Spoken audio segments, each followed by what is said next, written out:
Om Swastiastu, Ratu Idodane Pemirsa, umat sedharma dimanapun berada. Swasti Prapta, selamat datang di channel YouTube Undagi Bali. Bertemu kembali dengan Titiang Nyiman Murdana. Kali ini Titiang akan berbagi video tentang tahapan-tahapan dan atau unsur-unsur apa saja yang harus kita libatkan ketika kita berencana membangun rumah adat Bali ataupun membangun tempat suci seperti pura, berajaan atau sangkah. Nah, sebelumnya yang lunas mohon di like dulu, di subscribe, kemudian lanjutkan dengan nge-share atau bagikan.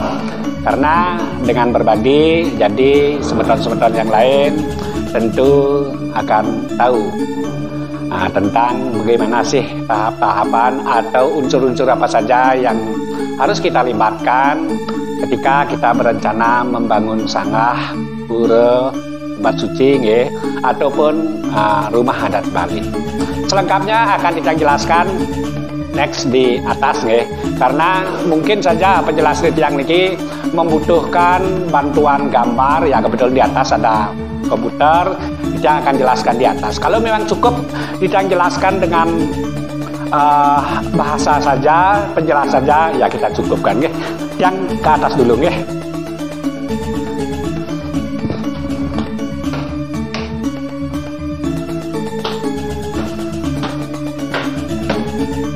Nah, ini tidak sudah di atas. Kebetulan ini ada teamwork yang sedang bekerja mendesain, ya, karena bidang kerja kita CP Mulia Bali Style, yaitu mendesain, mengerjakan proyek fisik, ya, menerima juga konsultasi seperti itu, ya.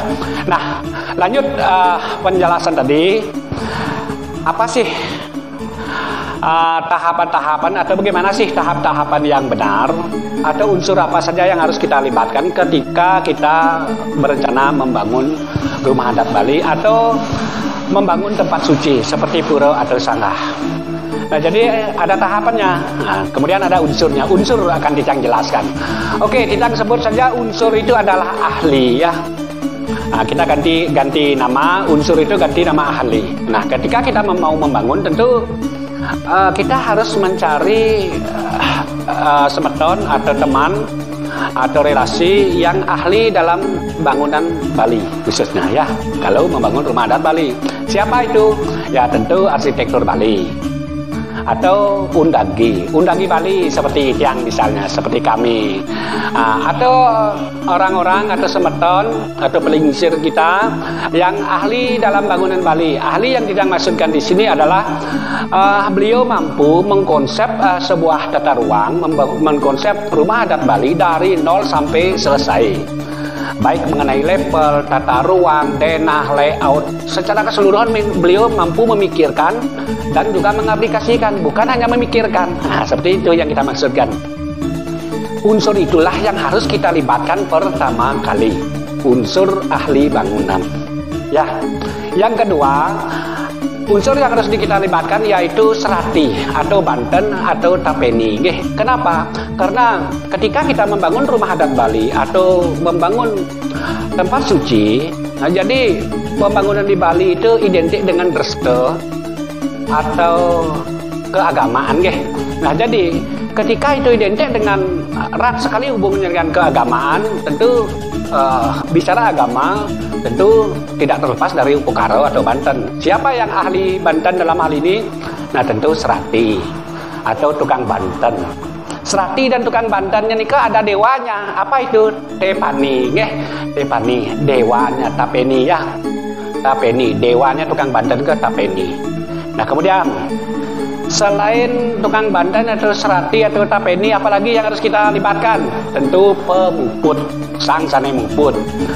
Seperti misalnya ide dalisir atau prana, para wiku, ide pandita empu, terus apa lagi? Ide resi, bujangga, begawan, dane jero mangku. Seperti itu. Kita membutuhkan pemuput. Karena ada Upukaro, ada bangunan tanpa dipuput membasir. Seperti itu. Jadi perlu pemuput di sini. Sulingih atau dane jero mangku ngantep, ya. Artinya secara skala dan niskala bangunan kita sudah rampung. Nah, seperti itu. Ada 3 unsur yang harus dilibatkan. Tidak ulah lagi sendiri, ahli bangunan. Ahli bangun itu bisa arsitektur Bali, bisa orang yang ahli dalam bangunan Bali, ataupun undagi seperti saya, undagi Bali ya. Yang kedua, unsur yang harus dilibatkan adalah serati, tukang badan atau tapeni. Nah, seperti itu. Dan kemudian yang ketiga adalah pemuput atau saneng antep ya, Indra Ratu Prano misalnya atau dan Jero Mangku dan selepelnya. Unsur-unsur itulah yang kita libatkan. Nah, tahapannya bagaimana? Ketika unsur itu kita libatkan, tahapannya seperti apa? Tahap pertama, ketika kita memikirkan akan membangun rumah adat Bali, tentu kita berkomunikasi dulu dengan titiang misalnya ya, yang ahli bangunan Bali, dengan undagi Bali misalnya, atau dengan arsitektur Bali, atau dengan orang-orang yang memang kompeten dalam bangunan Bali. Jadi komunikasi di sini kita sampaikan berapa kita mempunyai luas lahan yang akan kita gunakan untuk membangun, atau lahan minim. Sampaikan saja sebenarnya, kalau tidak contohkan, anggap saja lahan itu memadai. Misalnya kita punya lahan 5 haro, 6 haro, 10 haro, 20 haro, 40 haro, dan berapapun itu kita sampaikan kepada arsitektur atau kepada undagi Bali atau pada undagi ya. Jadi nanti undagi ini, ahli bangun ini akan membuatkan kita denah, layout, sket sesuai dengan kebutuhan bangunan kita. Nah, kalau kita bicara masalah rumah adat Bali, tentu ada merajang, ada Bali daje, ada Bali dangin, ada Bali delon, ada dapur, ada Bali bengong, jinang, ada angkul-angkul, dan lain sebagainya. Dan bangun-bangun pendukung yang kiranya untuk memudahkan kita dalam keseharian beraktivitas. Itu kita sampaikan dulu sesuai dengan kebutuhan.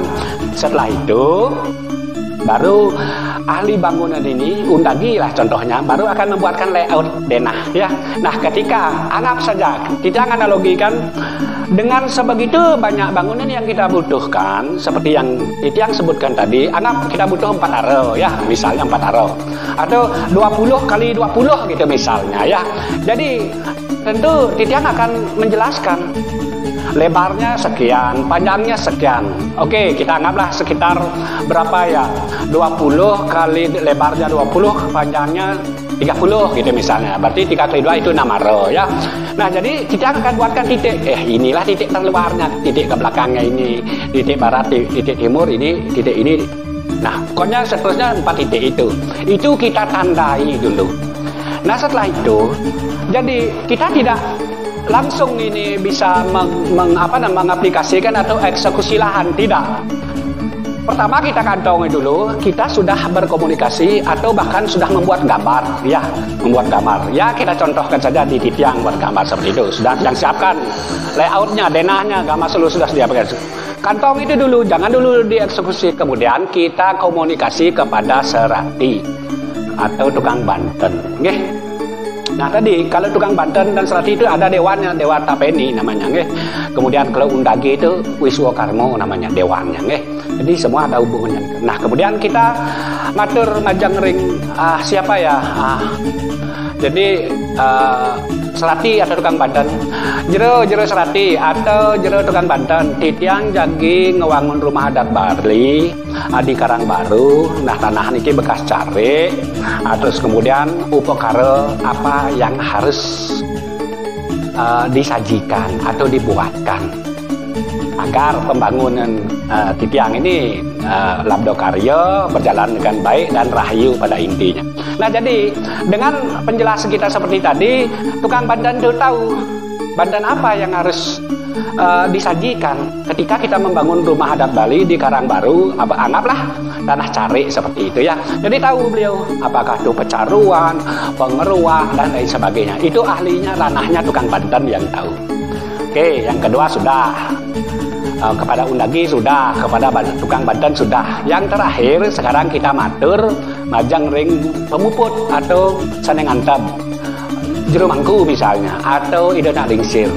Kita matur nawan Titiang dan jero mangku, atau nasugra Titiang ida panditempu atau idona ringsir. Titiang jagi ngewangun rumah adat Bali, genah niki dicarike, kemudian upakara sampun Titiang lungsur pemuput majang pemargi majang ring serati utawi tukang Banten, gambar yang sampun siapkan, yang mempersiapkan itu adalah undagi Bali gitu misalnya, mungkin titiang ngelungsur pemuput. Nah, seperti itu mungkin titiang ngelungsur pemuput, mari pidan galah nika yang lungsur majang ring idana lingsir jagi ngewedaran mapicau galah. Dan titiang lungsur pemuput. Nah, begitu kita matur ya. Nah, artinya tugas dane jelmangku atau ido sulingih nggih ngampura. Jadi muput daripada menyampaikan daripada Banten-Banten yang kita sajikan tadi ya. Nah, seperti itu tugas beliau adalah muput, mepuja dan ngantep kalau jelmangku. Nanti maksud kita itu disampaikan kepada sang Ida Sang Hyang Widiwasa seperti itu, melantaran antu upakara Banten yang telah disajikan, yang telah dibuat, yang telah kewenangan oleh serati ataupun tukang Banten. Seperti itu prosesnya, berjalanlah seperti itu. Nah, singkat cerita, dane jelmangku yang ngantep Banten tadi atau ide nalingsir ya, yang mepuja, yang muput atau apa ya, yang muput yang kita sajikan tadi itu. Nah, tentu ada SOP-nya seperti apa ya, tidak tahu ahlinya ide ya. Misalnya nukat ya. Jadi tadi kita matur di sana ide atau dana jelmangku niki batas-batas jagi lungsur titiang, jagi angin titiang genah. Tadi kan sudah kalau kita back ke belakang kan sudah dikasih tahu sama undaginya, dikasih tanda 30 meter ke belakang, 20 meter ke samping begitu misalnya. Nanti sampaikan sedang ide atau sedang dana jelmangku, inilah nanti yang disukat ya, yang dijadikan 20 kali 30 itu akan ditanai lagi secara niskala oleh ide nak lingsir atau dana jelmangku. Ditanai, nah akan dijadikan karang rumah. Nah, itu diubah statusnya, ngeruak istilahnya. Kalau di Taban di tempat saya tuh ngeruak istilahnya ya. Nah, kemudian lanjutkan dengan mecaru bla bla bla. Seperti itu prosesnya. Nah, jadi ide atau dana jelmangku akan mengukur, ngasih tanah lagi secara niskala. Itulah diubah peruntukannya dari tanah sawah, tanah cari menjadi tanah karang. Nah, kenapa diubah? Secara niskala wajib diubah karena apa? Karena ketika itu masih cari, tentu yang melingih dicari adalah Dewi Ubung atau Dewi Sri ya. Dan kemudian ketika cari itu secara keseluruhan, itu miliknya Sang Hyang Aji Akasa dan Ibu Pertiwi. Nah, raris tetuanya, tujuannya, prinsipnya, pokoknya ya, intinya kita selaku pemilik secara skala ya nunas, tetap nunas majang ring Aji Akasa dan Ibu Pertiwi ngelungsur duwe itu tanah itu jadi pekarangan rumah. Ah, seperti itu lungsur. Karena ketika masih cari itu disebut winu ameteng ya, winu ameteng. Bagaimana kita matur ya secara logika saja, sebisanya saja ya matur nawang titiang majang ring ratu Ida Sang Hyang Widiwasa yang bermanifestasi sebagai Sang Hyang Aji Akasa lan Ibu Pertiwi, titiang jagi ngelungsur genah puniki amuniki seluas 6 are gitu misalnya, niki sampun ditandai jagi lungsur titiang angin titiang winu amerto, angin titiang pekubon rumah nggih pekarangan rumah, agar titiang dan sekeluarga rahayu riki saking diki tiang jagi ngerah merto mangdo mesari. Seperti itu udah pada dasarnya ya. Nah, artinya ketika prosesi upakara itu sudah dilakukan, sudah kepujangan tuh ida nalingsir atau keantam jelmangku itu sudah artinya secara niskala berubah. Winu ameteng itu menjadi winu amerto. Nah, seperti itu. Nah, prosesi itu sudah selesai. Ya, apakah itu macaru, ngeruak, bla bla bla.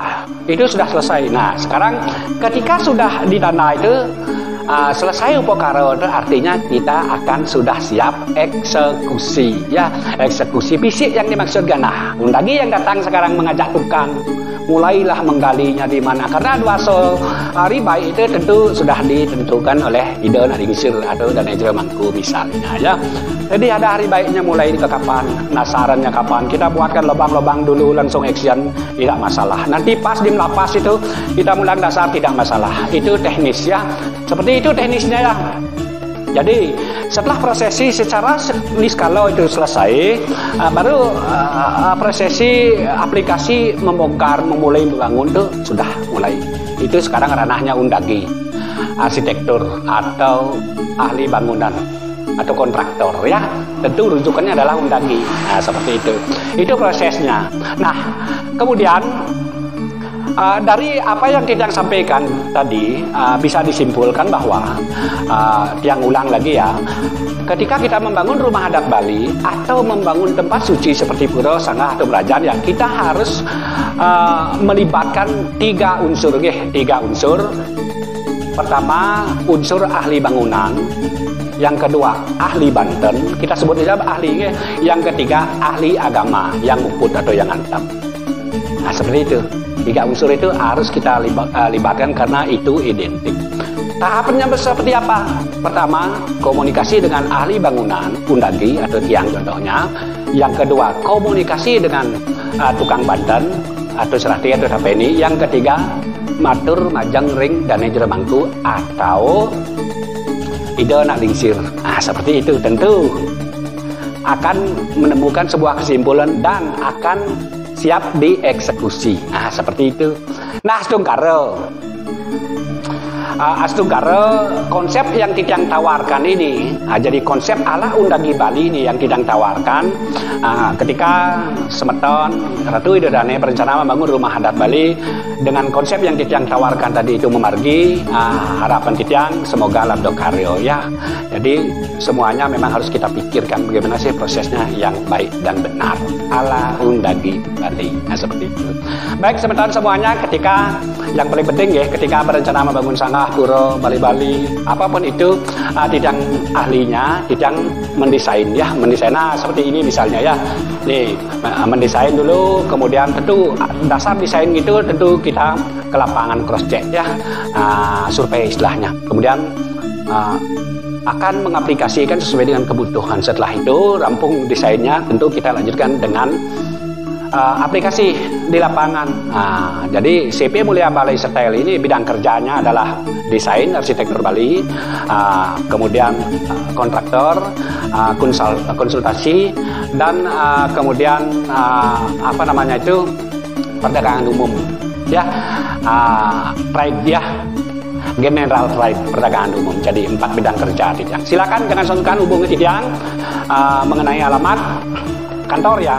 Kebetulan kalau misalnya lewat ya di depan kantor Tidang. Kantor Tidang itu Jalan Ratna nomor 999X, Baho, depan pasar Mekarsari, Mengui, Bandung ya. Di Baho ya, depan pasar Mekarsari, di depan pasar itu kantor Tidang ya. Silakan mampir. Atau langsung telepon Tidang di 081337436246. Tidang pasti jawab. Baik Semeton, sampai ketemu nanti di konten berikutnya. Semoga saja bermanfaat. Saya tutup, saya sinap dengan Pramo Santi.